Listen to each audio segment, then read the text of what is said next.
నమస్తే మిత్రులారా, నేను మీ శ్రీనివాస్ చౌహాన్ అడ్వకేట్.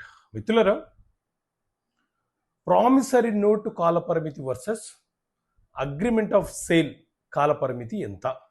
సో మిత్రులారా, మన దేశంలో లిమిటేషన్ యాక్ట్ కాలపరిమితి చట్టం 1963 అనే చట్టం అమలులో ఉన్నది.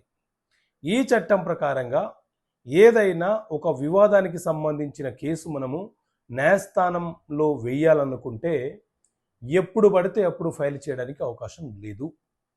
సో ఈ లిమిటేషన్ యాక్ట్ ప్రకారంగా ఆ వివాదము ఆ కాల పరిమితిలోకి వస్తుందా లేదా అనే విషయాన్ని నిర్ధారణ చేసుకున్న తర్వాత మాత్రమే ఆ కేసు మనం ఫైల్ చేయడానికి అవకాశం ఉంటుంది.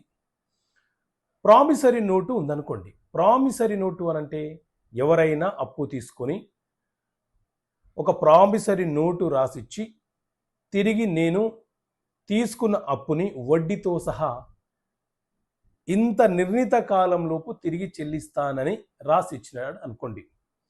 అప్పుడు అతను ఆ కాలంలోపు మనకు ఆ అప్పు మరియు వడ్డీ చెల్లించకపోతే మనము అతని మీద ఆ ప్రామిసరీ నోటు రాసిన తేదీ నుంచి 3 సంవత్సరాల లోపు మనీ రికవరీ సూటు ఫైల్ చేసుకోవాలి.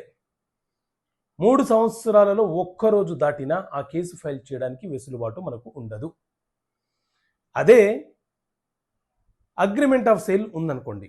ఎవరైనా మనకు భూమి అమ్ముతానని చెప్పి అగ్రిమెంట్ ఆఫ్ సేల్ చేశారనుకోండి. ఆ తర్వాత కొంత అడ్వాన్స్ తీసుకున్నాడు, ఆ తర్వాత రిజిస్ట్రేషన్కి రమ్మంటే రావటం లేదు.